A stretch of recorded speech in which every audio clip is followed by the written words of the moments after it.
Hei, yang bersembunyi di balik batu, keluar. Pergi. Jauhi rumah ini. Dan jangan datang lagi ke sini. Di video kali ini, kita kembali menuju mak lampir. Yang pada saat itu mak lampir sedang kesulitan melihat Farida. Satu-satunya mangsa yang mereka incar. Namun Farida sudah dilindungi ilmu Nur Alip oleh Kiai Pengasuh Padepokan Karangsemaya. Pada waktu itu, dan saat ini sudah berada di rumahnya Nyai Bidara. Karena waktu diculik oleh Sarkam murid Kalawading telah direbut oleh Nyai Bidara di sebuah hutan. Kini Nyai Bidara pun sedang membeberkan kisah-kisah terjadinya tragedi mak lampir kepada Farida. Kamu tidak kerasan di sini? Ingin pulang? Lalu? Kenapa orang-orang jahat itu bernafsu sekali ingin membunuh saya? Padahal saya tidak punya musuh. Sebab kamu adalah keturunan Kiai Ageng Prayogo, malampir manusia setan. Ilmu hitamnya menjadikan dia setengah siluman. Dia sulit mati sendiri, kalau Allah sendiri belum mentakdirkannya. Tolonglah saya, Nek. Selamatkan saya dari ancaman mak lampir. Nenek sudah lama berusaha menolong kamu, jauh sebelum kamu minta. Kapan, Nek? Dulu, waktu kamu masih kecil. Kira-kira berumur 6 tahun. Nyai Bidara pun menjelaskan mengenai Raja Wahyu Agung yang Farida miliki. Karena pada saat itu Farida masih kecil, hingga saat ini baru ketemu dengan sang pewaris raja tersebut. Iya, saya ingat sekarang. Neneklah yang menulis di telapak tangan saya. Mudah-mudahan Raja Wahyu Agung yang aku buat ini bisa melindungi kamu dari ancaman mak lampir. Sementara itu, Sembara dan Basir pun masih mondar-mandir di tengah lebatnya hutan. Untuk mencari keberadaan Farida, hingga sampai saat ini entah tahu di mana rimbanya Farida berada. Sedangkan Basir sedang menggerutu terus, membahas makanan. Sementara di tengah hutan seperti ini, mana ada warteg. Masya Allah, dasar perut karet. Baru saja makan habis 2 piring. Sekarang sudah lapar lagi. Hei Sembara, kata orang, katanya nih, aku ini gendut. Di mana-mana orang gendut itu doyan makan, tahu? Tapi kalau kelewatan, tidak baik, Sir. Bisa menimbulkan penyakit. Justru itu. Justru kalau kurang makan, bisa semilekete. Tahu? Tahu, tapi semuanya harus wajar. Sebab apa saja yang terlalu, akan menimbulkan yang tidak baik. Ngerti? Ngerti. Kita sedang mencari Farida. Cobalah ikut berpikir. Kira-kira Farida ada di mana? Kalau perutku lapar, aku tidak bisa berpikir. Tahu? Soalnya si meleketemu ke perut melulu sih. Nih. Kamu mana? Aku tidak si melekete kayak kamu, Sir.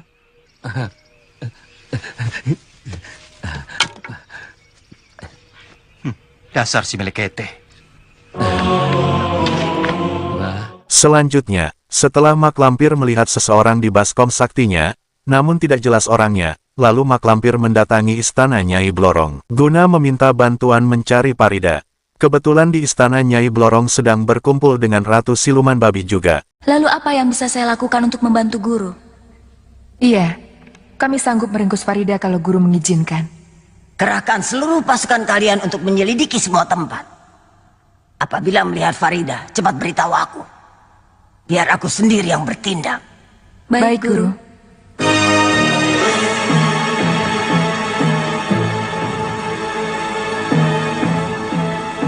Kerahkan semua anak buah kalian, sebarkan ke seluruh pelosok, dan temukan Farida. Di sisi lain, kini Sembara pun sedang memanggil Panglima Kumbang untuk meminta petunjuk mengenai Farida berada di mana. Masalahnya, Sembara sudah pusing mencari Farida belum juga menemui titik terang. Ngomong Sembara. Aku harus menemukan Farida. Apapun yang terjadi. Nah, begitu. Orang hidup itu perlu ngomong. Aku harus tahu, apakah Farida dibawa oleh malampir atau oleh bangsa siluman yang lain. Malampir. Pasti malampir. Berarti aku harus mencari malampir lagi untuk menyelamatkan Farida. Betul. Mak lampir harus ditangkap. Panglima Kumbang, Panglima Kumbang, Panglima Kumbang. Datanglah, datanglah, datanglah.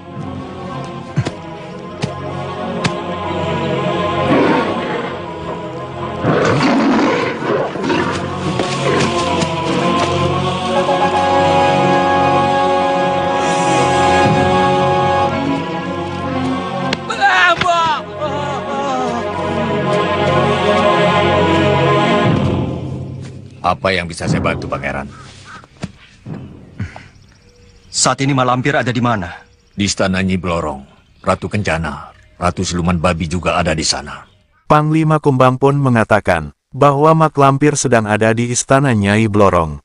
Tapi tidak disangka bahwa obrolan Panglima Kumbang sedang diintai murid Nyai Blorong yang menjelma jadi ular. Hal itu semua atas suruhan mak lampir. Pembicaraan kita ada yang mendengarkan.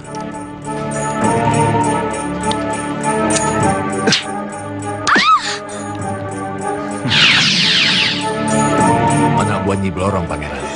Lalu Farida berada di mana sekarang? Maaf, Pangeran. Saya tidak bisa lama-lama berada di sini. Saya bisa celaka kalau diketahui oleh siluman lain. Permisi.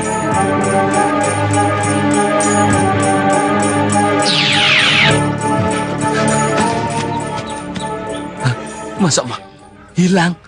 Mungkin sudah jauh, Sir. Setelah 1 hari kemudian, setelah Nyai Blorong menyebarkan pengikutnya mencari Farida, mak lampir pun telah mendatangi kembali ke istana Nyai Blorong, guna menanyakan bagaimana perkembangan selanjutnya. Bagaimana Blorong? Anak buahmu berhasil menemukan Farida?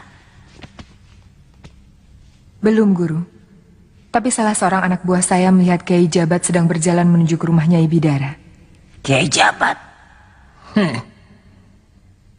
Dia tidak pernah meninggalkan tempatnya. Kalau tidak ada perkara yang sangat penting. Itulah sebabnya kami curiga. Pasti ada pertemuan rahasia antara Kiai Jabat dan Nyai Bidara. Kemungkinan ada hubungannya dengan Farida. Ya. Suruh anak buahmu mengintai rumah Nyai Bidara. Di sisi lain, pada hari itu juga, Kiai Jabat pada saat itu kebetulan sedang mendatangi kediaman Nyai Bidara. Tidak menutup kemungkinan bahwa mata-mata Nyai Blorong akan ketahuan oleh Kiai Jabat. Meskipun menjelma jadi ular sekalipun. Ada apa kau panggil aku kemari? Ada urusan penting. Rahasia? Iya. Kalau begitu, aku akan bertindak dulu, mengusir tamu tak diundang, yang mau mendengarkan pembicaraan kita.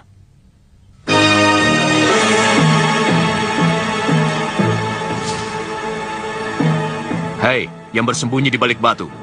Keluar. Pergi. Jauhi rumah ini. Dan jangan datang lagi ke sini. Aku hitung sampai 3. Kalau tidak keluar, kau akan mati. 1, 2,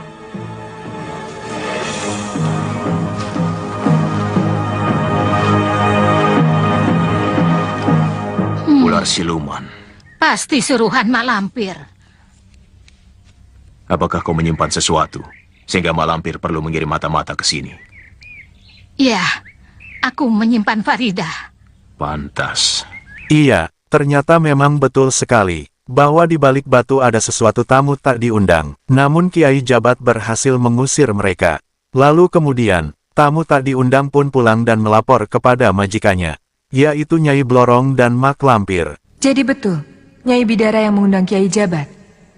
Bukannya Kiai Jabat yang datang berkunjung ke rumah Nyai Bidara? Betul, Gusti. Hamba dengar sendiri pembicaraan mereka. Lalu mereka bicara apa lagi?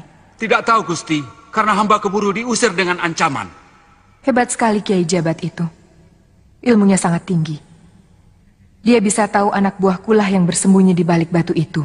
Kalau Farida sekarang tidak ada di rumah itu, paling-paling disimpan di satu tempat rahasia. Tidak lama kemudian, mata-mata Nyai Blorong pun datang lagi dengan tugas yang berbeda. Ia pun melapor kepada majikannya bahwa mereka telah gagal memata-matai calon korbannya. Bagaimana? Apakah kamu dapat berita penting? Ada seorang pemuda bernama Sembara sedang mencari Farida. Dan hamba melihat Panglima Kumbang dari Siluman Harimau menjadi sahabat Sembara. Dialah yang menunjukkan Guru Malampir berada di sini. Pantas. Kemana saja Farida disembunyikan, Sembara pasti tahu. Sembara bisa menembus alam istana saya ini. Pasti karena dia dibantu oleh Panglima Kumbang. Iya benar. Sembara juga bisa menembus alam siluman babi, membunuh para prajurit, mengacak-ngacak istana saya. Semua itu ulah Panglima Kumbang. Panglima Kumbang Siluman Harimau harus aku hukum.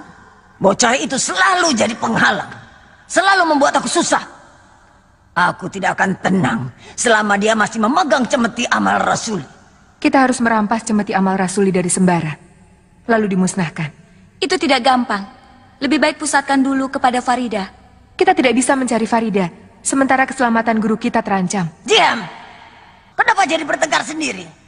Dengar, aku mau dua-duanya. Ya Farida, ya cambuk pusaka. Kalian harus menghadapi Sembara. Aku tidak mau tahu bagaimana caranya. Pokoknya, Cemeti Amal Rasuli harus bisa kalian rebut. Baik, Guru. Aku sendiri akan mencari Panglima Kumbang, lalu menghadapi Nyai Bidara dan Kai Jabat. Mereka orang-orang sakti, Guru. Apa tidak sebaiknya urusan Sembara ditunda dulu? Lalu kami berdua membantu Guru. Diam! Kalian tahu apa, hah? Mereka punya tentara langit. Kalau aku perlu bantuan, aku akan minta bantuan pada orang yang lebih sakti. Siapakah yang paling sakti di dunia ini, Guru? Nyai Roro Kidul. Tidak ada seorang pun yang bisa menandingi kesaktian Nyai Roro Kidul, kecuali para wali. Kiai Jabat bukan wali, jadi dia tidak akan mampu menandingi kesaktian Nyai Roro Kidul. Cepat, kalian cegat Sembara. Aku akan menyelidiki rumah Nyai Bidara. Kiranya sampai di sini dulu. Alur cerita film Legenda Gunung Merapi untuk episode kali ini. Mari kita nantikan di episode selanjutnya. Terima kasih.